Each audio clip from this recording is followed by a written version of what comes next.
Hallo meine lieben Freunde, hier ist wieder Michael Grant mit Klartext. Heute zu dem Thema Ursachen für die Niederlage der polnischen Armee im Zweiten Weltkrieg. Ich habe schon einige Videos gemacht über Polen, über das aggressive Verhalten der Polen. Heute möchte ich mal darstellen, warum die polnische Armee eigentlich den Krieg verloren hat.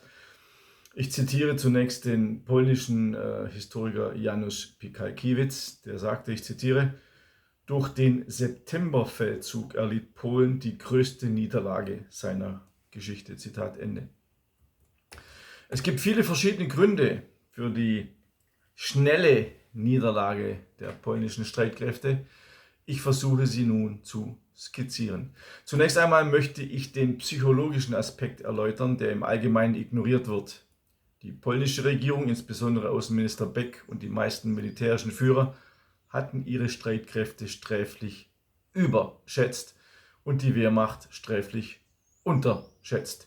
Dieses gesteigerte Selbstbewusstsein, das sich nicht nur in großen Tönen offenbarte, sondern auch in strategisch völlig unsinnigen Annahmen, war der Nährboden für die Fehler der Militärführung.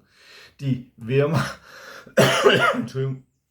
die Wehrmacht war der polnischen Armee zahlenmäßig, waffentechnisch und organisatorisch weit überlegen. Man denke nur daran, wie die Polen Kavallerieeinheiten gegen Panzer einsetzten.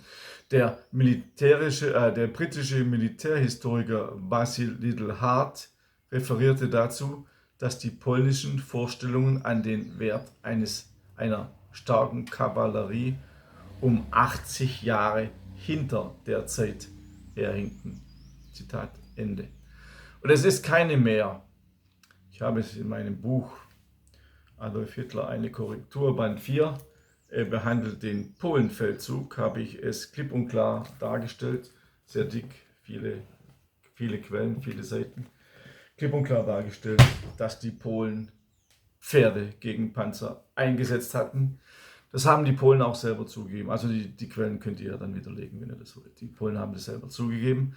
Es ist also keine Legende.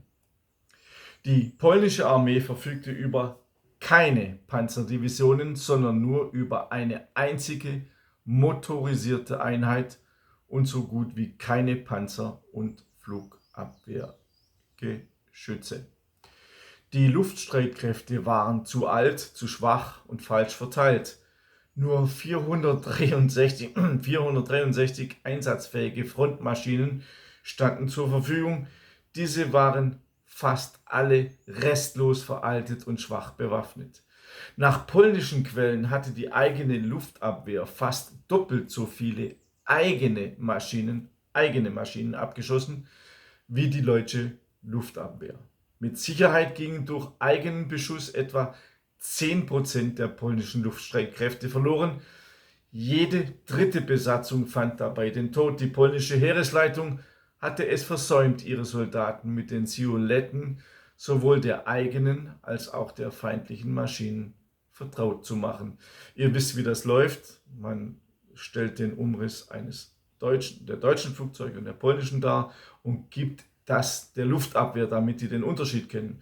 Das hat aber die polnische Heeresleitung gar nicht gemacht.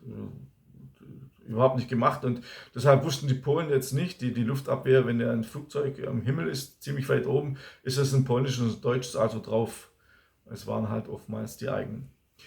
Darüber hinaus war der polnische Operations- und Mobilmachungsplan mit vielen Unzulänglichkeiten behaftet. Das zeigte sich beispielsweise dadurch, dass die Mobilmachung sehr früh begann, die kriegsbereiten Verbände aber erst 2 Tage nach dem Beginn des deutschen Angriffs verfügbar war. Zudem räumten die Befehle des Generalstabs den Armee-Oberbefehlshabern die Freiheit ein, die endgültigen Verteidigungslinien selbst zu bestimmen, also kein großer Plan. Ein verhängnisvoller Fehler, der zur Verwirrung und zusätzlichen Verzögerungen führte, da die Verbände vielfach unkoordiniert noch weiter nach Westen vorgeschoben wurden. Auch operative Reserven waren so gut wie nicht vorhanden. Von den rund 2,5 Millionen polnischen Soldaten waren nur rund 1,5 Millionen notdürftig ausgerüstet. Zum Festhalten an dem strategischen Rumpfgebiet, also Zentralpolen, und an exponierten grenznahen Verteidigungslinien kam die fast fahrlässige Unterschätzung der deutschen Stoßkraft. Die mobilen Panzerverbände der Wehrmacht waren nämlich viel schneller, als die polnische Militärführung dies je für möglich gehalten hatte.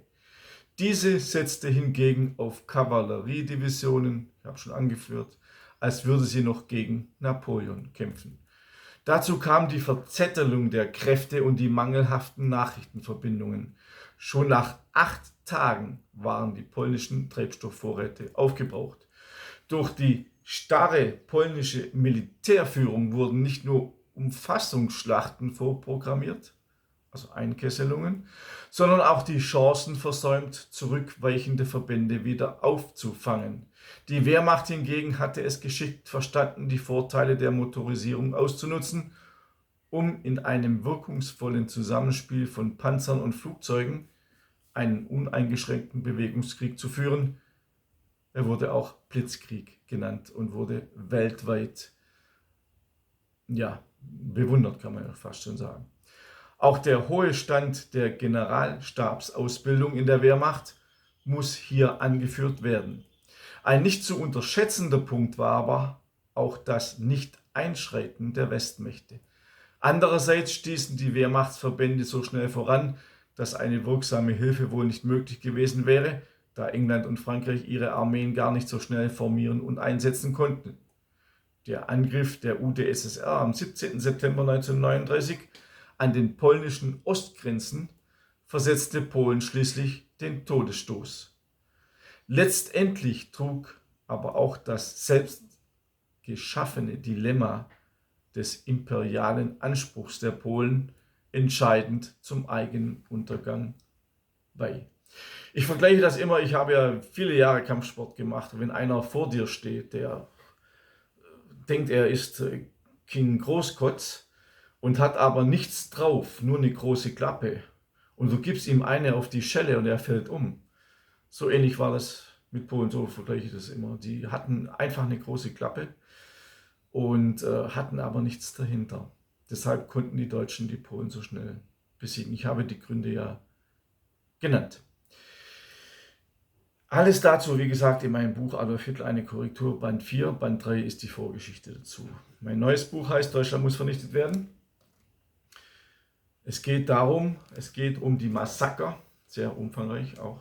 Es geht um die Massaker an uns Deutschen durch die alliierten Massenmörder. Ich habe dazu auch eine Liste erstellt, die es weltweit in keinem Buch gibt.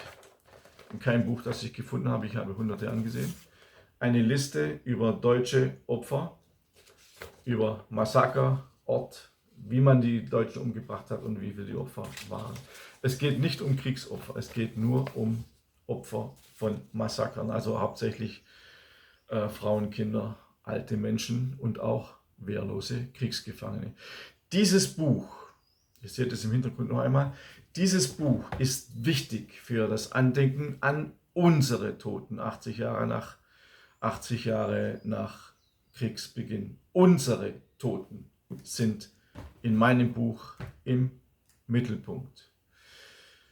Meine religiöse Überzeugung heißt, alle Menschen sind gleich. Das heißt im Umkehrschluss, alle Toten sind gleich schlimm. Aber was macht man aus den deutschen Toten? Man macht daraus Opfer zweiter Klasse. Ja, man sagt, sie haben geerntet, was sie gesät haben und so weiter und so fort. Ich kann es nicht mehr hören. Meine 6-jährigen Großnichten, die mit an der Schläfe gehaltenen Pistolen zusehen mussten, wie ihre Mütter vergewaltigt worden sind von der Roten Armee. Was hatten diese kleinen Kinder gesät? Was hatten die gesät? Also ich kann es nicht mehr hören. Wenn ihr der gleichen Meinung sind, kauft dieses Buch. Mir geht es nicht darum, 1000 mehr oder weniger zu verkaufen. Ich bin finanziell unabhängig. Mir geht es um die Sache. Ich bin ein Einzelkämpfer. Ich kämpfe für das Andenken an unsere Großmütter und unsere